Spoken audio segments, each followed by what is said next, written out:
Music theory is complex, but I've found a method that's helped me to learn piano quicker and more efficiently. This method is based on the 7 essential scales that you need to learn as a beginner in order to take you to the next level. I'm going to break each of those scales down so that you can understand them easily and so that you can apply them to your learning. I'm going to talk you through what piano scales are, why they're essential to your development, and the best method to learn them. In my experience, the most efficient way to start is by learning your scales. So let's get to it. If you're like me, when I started out learning music theory, you'll be asking yourself, what are scales?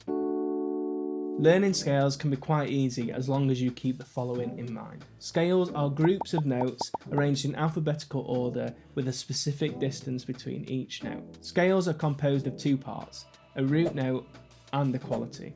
The root note is the fundamental note upon which the intervals of a chord are built. For example, the C major chord has a root note of C, the F major chord has the root note of F, and the A minor chord has the root note of A, and so on. The quality of any major scale is major. For example, the C major scale has the same quality as the F major scale. Although the C major scale and the F major scale have different root notes, which are also known as tonics, a tonic is the beginning note of a scale. Their qualities are the same. This means that our pattern of whole steps and half steps will be identical to that of every other major scale. Now you might be asking yourself, what are whole steps and half steps? And it's a good question. Whole steps and half steps are the building blocks of piano scales. A half step is the smallest distance on the piano. It occurs between any note and its immediate nearest note. For example, when I play a C, the nearest note is C sharp, which is a half step. A half step can also be known as a semitone. This is the more musical term to call it.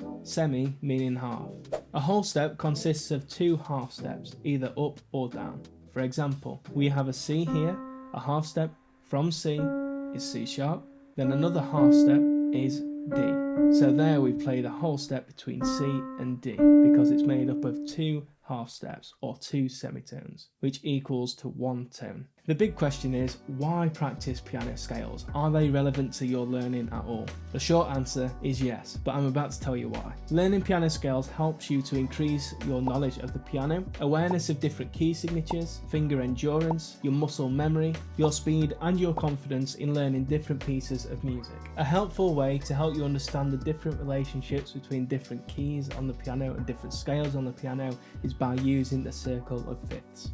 Once you've learnt and understood how to use the circle of fifths, it will lead you down a path of many different discoveries on the piano. But in addition to the circle of fifths, here are 5 tips to help you to practice your scales. Number 1. Play in different octaves with both hands. This can be quite an advanced skill. It's something you're going to have to learn over time, but once you learn it, it will help you to progress in your skill and knowledge of the piano and help you to find your way around the piano much easier. Number 2, use an online metronome or a metronome app. I have an app downloaded onto my phone which I find very useful to just go onto and set a tempo to it and different time signatures so that I can practice scales and help to become quicker in learning my scales and be able to play my scales faster. A bit of advice, begin slow, work your way up. This will help you to build up muscle memory and help you to increase the speed of which you play your piano scales. Number 3, try a different key each week. Even setting 5 minutes aside each week to learn one key helps you to improve your knowledge and your awareness of different key signatures. Number 4, keep a practice diary. Keeping a practice diary helps you to keep record of what you've been learning and helps you to see what works and doesn't work for you. It helps you to improve your practice sessions and helps you to tailor your sessions to suit you best. Number 5, use different rhythms. Playing with different speeds and rhythms is a great way for you to build endurance in your fingers. It also provides a mental workout as you learn different scales. Here's a bonus tip. It's an advanced tip, but it will be very useful to learn and use further down the line.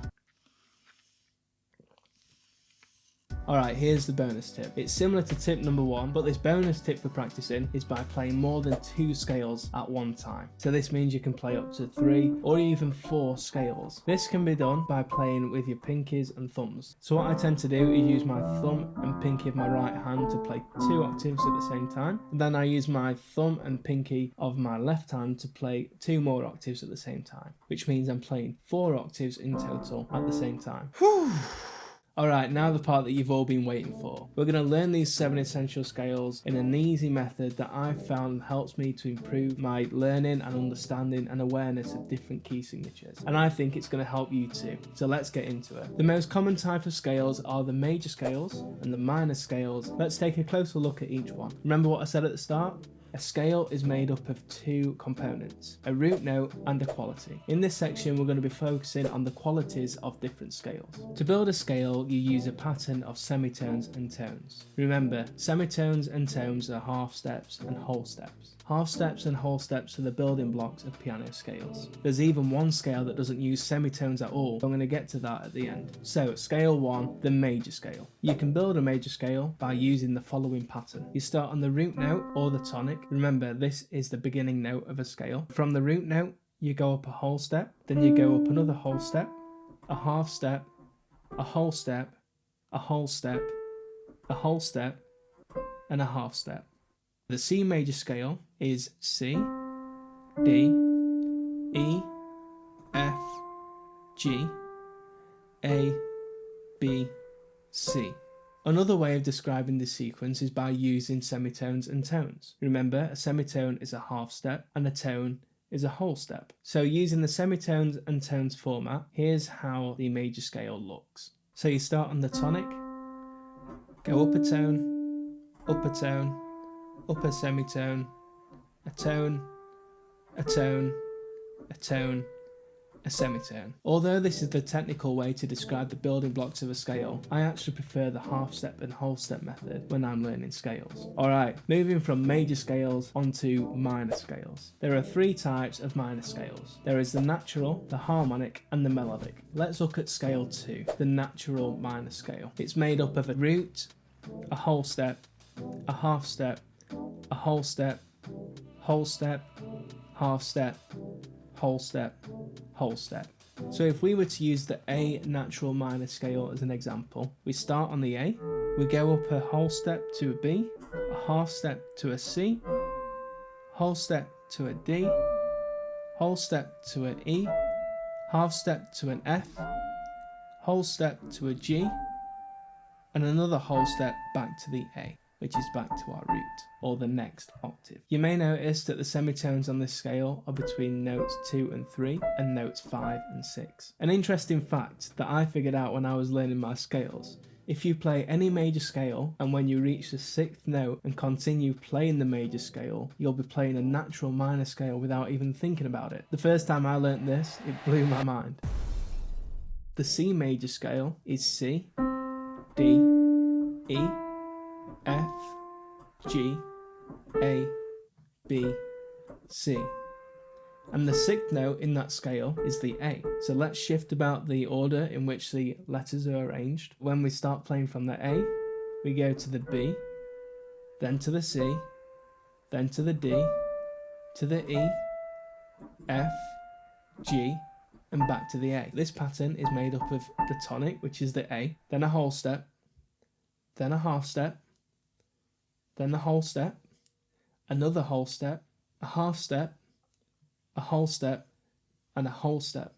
That pattern is the exact same as a natural minor scale. So let's do this with another major scale. We'll use the scale of D major this time. We start on the D, we go up a whole step to the E, a whole step to the F sharp, then a half step to the G, then a whole step to the A, then a whole step to the B, then a whole step to the C sharp, and then a half step to the D. The 6th note of a D major scale is the B, which means that if we write out the D major scale and shift the letters from before the B to after the B, we start to play a natural minor scale. So let's do that. We start on the root note or tonic, which is a B. We go up a whole step to the C sharp, a half step to the D, a whole step to the E, a whole step to the F sharp, a half step to the G, a whole step to the A, and then a whole step to the B. So that means we're back at our root note.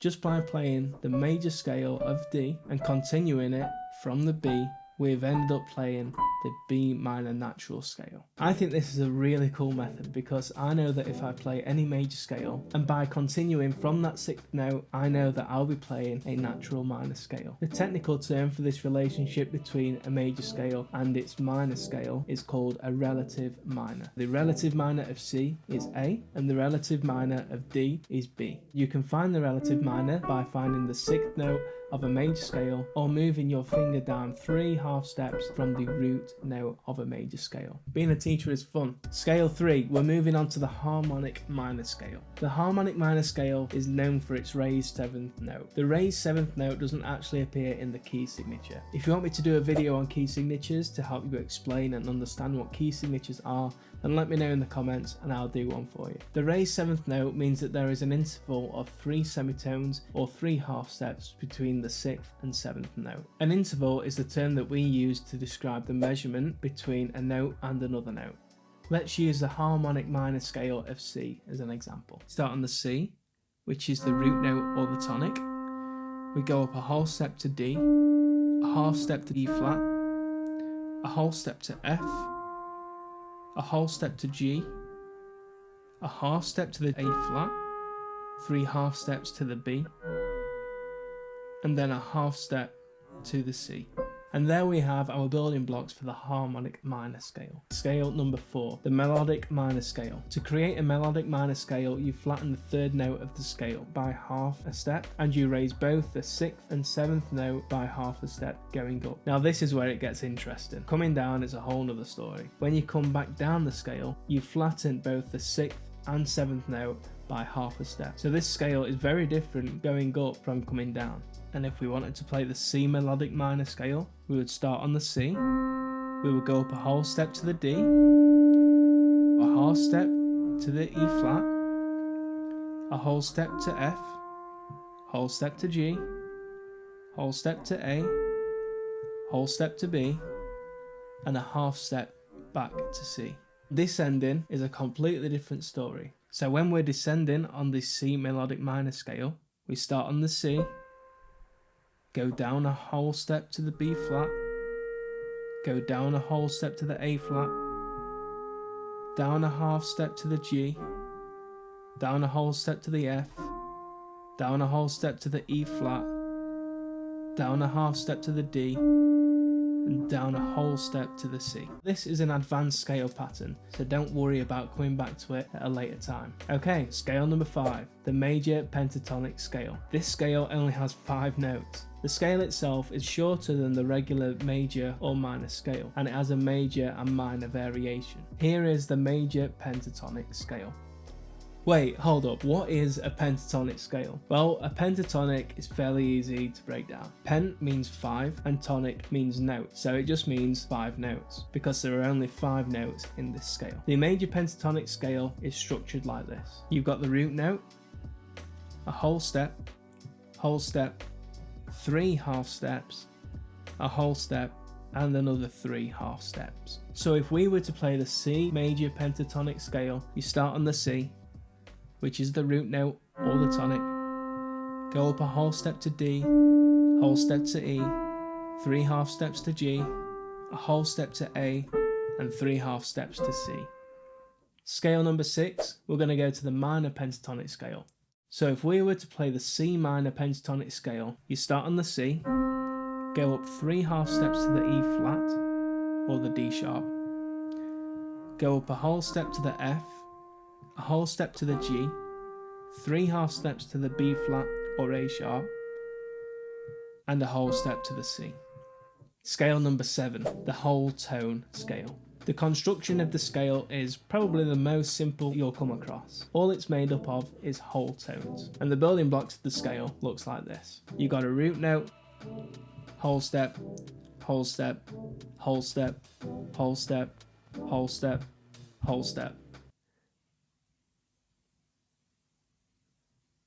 I don't think you can get any more straightforward than that. So if we were to play the C whole tone scale, start on the C, which is the root, go up a whole step to D, whole step to E, whole step to F sharp, whole step to G sharp, whole step to A sharp, whole step to C. We're now going to look at one technique that I've been using to help me improve my knowledge and awareness of scales. This technique is called the contrary motion technique. These are scales that move in opposite directions. C major is the easiest starting point. To play a contrary motion in C, you start with both thumbs on C, so I've got my right hand on middle C and my left hand on the octave below. Your left hand is going to play a descending scale of C major, whilst your right hand plays an ascending scale of C major. So you play this at the same time, like so. The trick to this is actually quite easy when you realise that you're using the exact same fingering on both hands to move about the scale. Practicing and playing these scales has helped me to level up my piano playing, and it's helped me to improve in my music production too. And I recommend going back through this video so that you can keep on learning your skills and improving on your piano scales. It's all well and good having the skills of piano scales nailed down, but you need an avenue to actually apply what you have learned. For me, it's music production. If music production is something that you're into, but you don't actually have the budget for a fancy desk setup, then I've done a video on my cheap desk setup that might come in handy to you. Have a good day, and I'll see you later.